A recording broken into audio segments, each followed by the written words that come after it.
Resumen de la Biblia del libro San Marcos, parte número 2. Ministerio en Galilea. Capítulo 1, versículo 14 al capítulo 8, versículo 26. Introducción.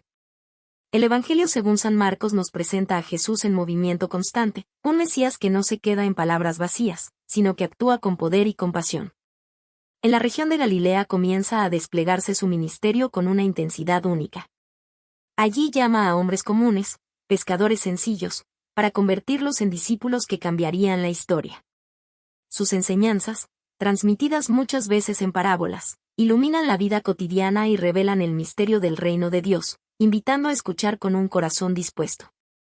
Pero el ministerio de Jesús no fue solo enseñanza, fue también poder en acción. Sanó enfermos, liberó a los oprimidos por espíritus inmundos, calmó tempestades y mostró que ni la naturaleza, ni la enfermedad, ni siquiera la muerte, tienen la última palabra ante su autoridad. A la vez, enfrentó la oposición de quienes no podían aceptar su mensaje, desafiando tradiciones vacías y revelando la verdadera intención de la ley: amar, servir y acercar al hombre a Dios. En cada palabra y en cada acto, Jesús dejó claro que Él es más que un profeta, es el Hijo de Dios, Maestro, Sanador y Señor. En este recorrido por su ministerio en Galilea, descubriremos un Cristo que invita a seguirle, que transforma vidas y que nos reta a confiar en Él plenamente. Acompáñanos a revivir este tiempo de gran impacto, donde la luz del reino comenzó a brillar con fuerza en medio de la humanidad. El llamado de los primeros discípulos. Marcos 1, 16 al 20. Junto al mar de Galilea, un lugar de trabajo y rutina diaria, Jesús se acercó a Simón y Andrés, dos hermanos dedicados a la pesca. Allí, en medio de redes, barcas y esfuerzos cotidianos, se escuchó una voz diferente, la voz del Maestro que les dijo: «Venid en pos de mí, y haré que seáis pescadores de hombres». Aquellas palabras simples y poderosas transformaron para siempre el rumbo de sus vidas.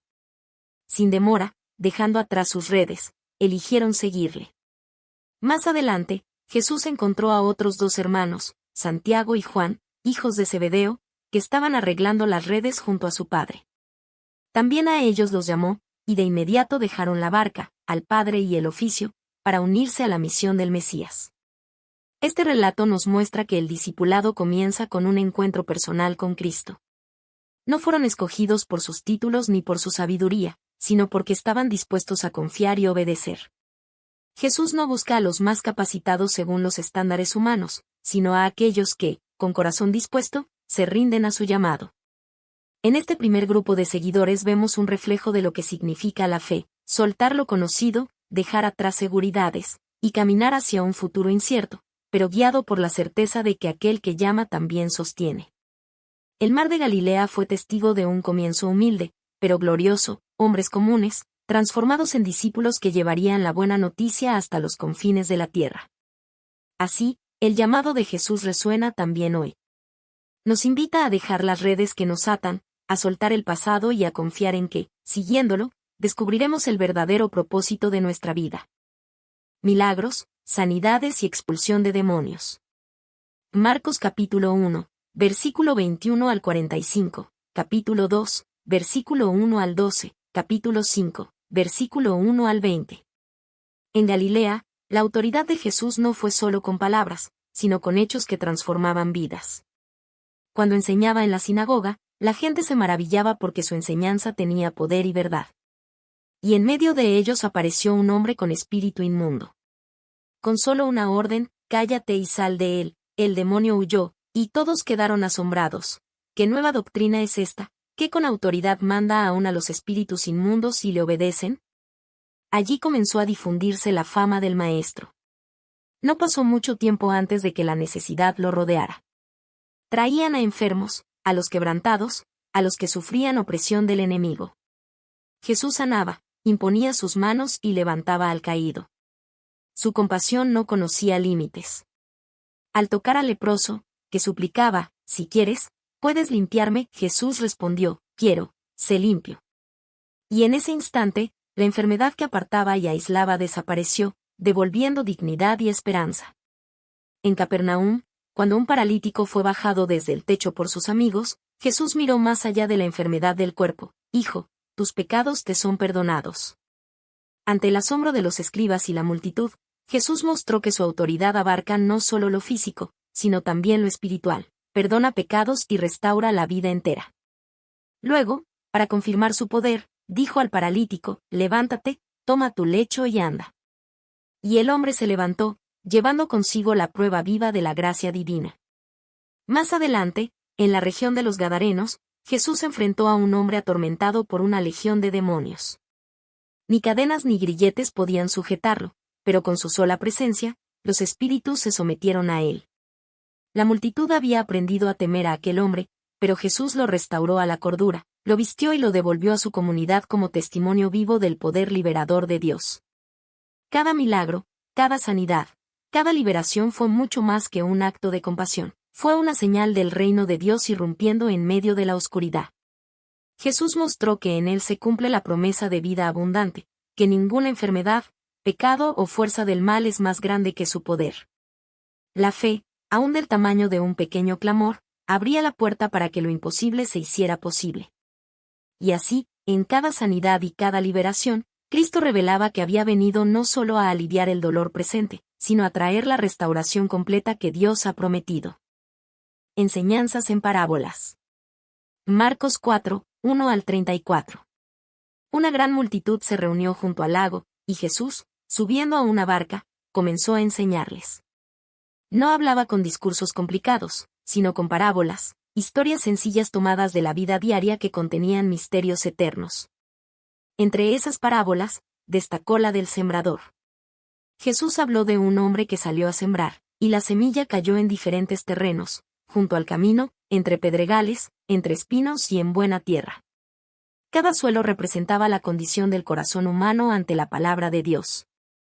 Algunos escuchan pero no dejan que la semilla eche raíces, otros se dejan ahogar por las preocupaciones del mundo, pero hay quienes reciben el mensaje con fe y producen fruto abundante. Así, el Maestro enseñó que el reino de Dios comienza en lo secreto del corazón, y que la verdadera respuesta se manifiesta en una vida transformada.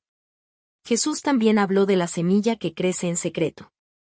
El sembrador duerme y se levanta, y sin saber cómo, la semilla germina, crece y da fruto. Con esta imagen reveló que el reino no depende de la fuerza humana, sino del poder de Dios, que obra de manera silenciosa pero segura. La palabra sembrada tiene vida propia, y en su tiempo produce cosecha. Otra parábola fue la del grano de mostaza. Aunque es la más pequeña de todas las semillas, cuando crece se convierte en un árbol donde las aves encuentran refugio. Así es el reino, comienza con lo pequeño, lo débil y lo insignificante, pero se expande hasta alcanzar a muchos y ofrecer un lugar de vida y descanso. Las multitudes escuchaban maravilladas, y Jesús, con paciencia, les hablaba según podían entender. Pero a sus discípulos les explicaba en privado el significado de estas parábolas, revelándoles que conocer los secretos del reino de Dios es un regalo para quienes están dispuestos a escuchar y a seguirle. En estas parábolas descubrimos una verdad esencial: el reino de Dios no irrumpe con violencia ni con gloria humana, sino con sencillez, paciencia y esperanza. El poder de Dios actúa en lo oculto, en lo pequeño, en lo que parece débil, pero cuyo fruto será abundante y eterno. Así, Jesús invitaba a todos a abrir el corazón, a ser buena tierra donde la semilla de su palabra pudiera crecer, y a confiar en que, aunque el crecimiento no siempre se vea de inmediato, el reino avanza con certeza hasta alcanzar su plenitud.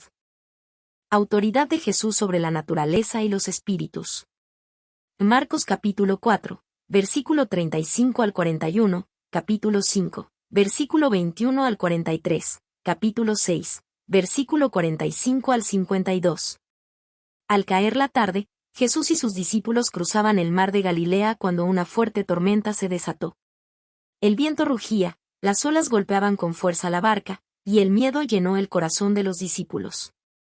Mientras ellos luchaban por sobrevivir, Jesús dormía en la popa. Desesperados lo despertaron: «Maestro, ¿no tienes cuidado que perecemos?». Entonces, con voz firme, reprendió al viento y dijo al mar: «Calla, enmudece». Y de inmediato se hizo grande bonanza. El asombro llenó a los discípulos, que se preguntaban: «¿Quién es este, que aun el viento y el mar le obedecen?». Allí entendieron que su autoridad no se limita a los hombres o a los espíritus, sino que abarca toda la creación.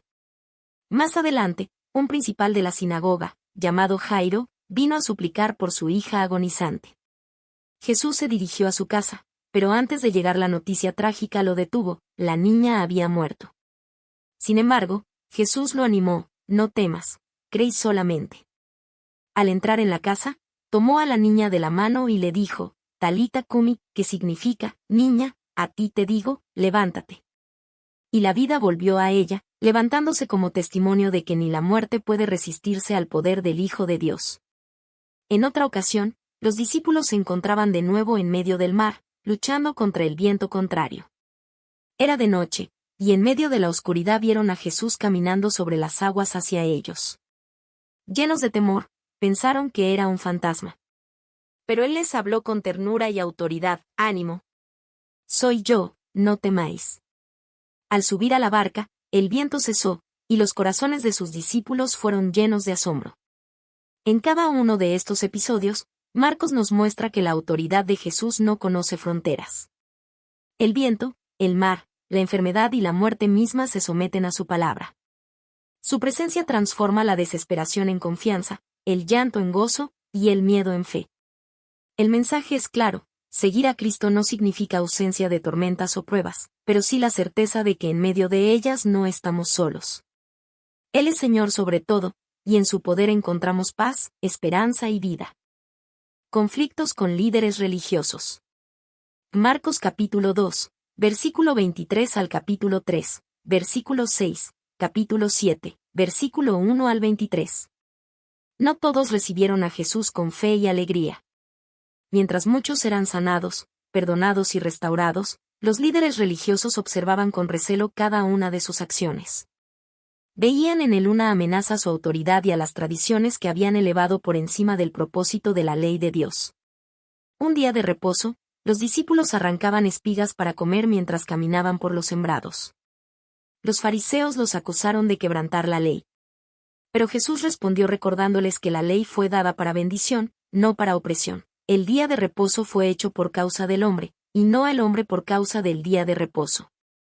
Así que el Hijo del Hombre es Señor aún del día de reposo. Con estas palabras, Jesús mostró que la verdadera intención de la ley es la vida, la misericordia y la libertad. En otra ocasión, también en sábado, sanó a un hombre con la mano seca dentro de la sinagoga. Los religiosos observaban para acusarle, más preocupados por las reglas que por la necesidad del enfermo. Jesús, mirándolos con dolor y enojo por la dureza de sus corazones, preguntó: ¿es lícito en los días de reposo hacer bien o hacer mal? ¿Salvar la vida o quitarla? Ante su silencio, extendió su mano de poder y sanó al hombre. La reacción de los fariseos no fue gozo por el milagro, sino conspiración contra él. Jesús también confrontó su hipocresía cuando lo acusaban de que sus discípulos no seguían las tradiciones de purificación. Les recordó que no es lo que entra por la boca lo que contamina al hombre, sino lo que sale del corazón: malas intenciones, orgullo, envidia, engaño y maldad. La verdadera pureza no se mide por ritos externos, sino por un corazón alineado con la voluntad de Dios. Estos conflictos revelan un contraste profundo. Mientras Jesús buscaba restaurar la vida y mostrar la misericordia del Padre, los líderes religiosos defendían tradiciones humanas que oprimían y cegaban. El mensaje del Maestro fue claro y contundente: la ley alcanza su plenitud en el amor, y la verdadera adoración nace de un corazón sincero. En cada confrontación, Jesús desenmascaró la hipocresía y abrió la puerta a una fe auténtica, basada no en apariencias externas, sino en la transformación interior que solo Dios puede realizar. Conclusión. El ministerio en Galilea nos revela un Cristo en acción, un Salvador que no se limita a palabras, sino que transforma la realidad con poder y compasión. Llamó a hombres sencillos a ser discípulos, y en ese llamado nos muestra que cualquiera que responde con fe puede ser parte de su misión. Enseñó con autoridad, usando parábolas que penetran hasta lo más profundo del corazón, invitándonos a abrirnos al misterio del reino de Dios.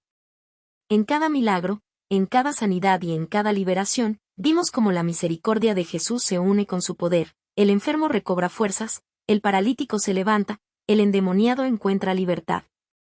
Y hasta la naturaleza se somete a su palabra. Sus obras nos recuerdan que no hay oscuridad tan grande ni tormenta tan fuerte que su presencia no pueda calmar. Pero también descubrimos que seguir a Cristo implica enfrentar oposición. Los líderes religiosos lo cuestionaron, lo criticaron y lo acosaron. Sin embargo, con valentía y firmeza, Jesús mostró que la verdadera fe no se mide por rituales externos, sino por un corazón limpio y una vida guiada por el amor de Dios. Todo este recorrido en Galilea nos conduce a una verdad central. Jesús no es simplemente un profeta o un maestro admirable, sino el Hijo de Dios, Señor de la vida y dador de esperanza eterna. Su invitación permanece abierta hoy, igual que entonces, dejar las redes de nuestra rutina, confiar en su poder y abrir el corazón al reino que Él vino a establecer. El ministerio en Galilea es más que un relato del pasado, es un llamado vivo al presente.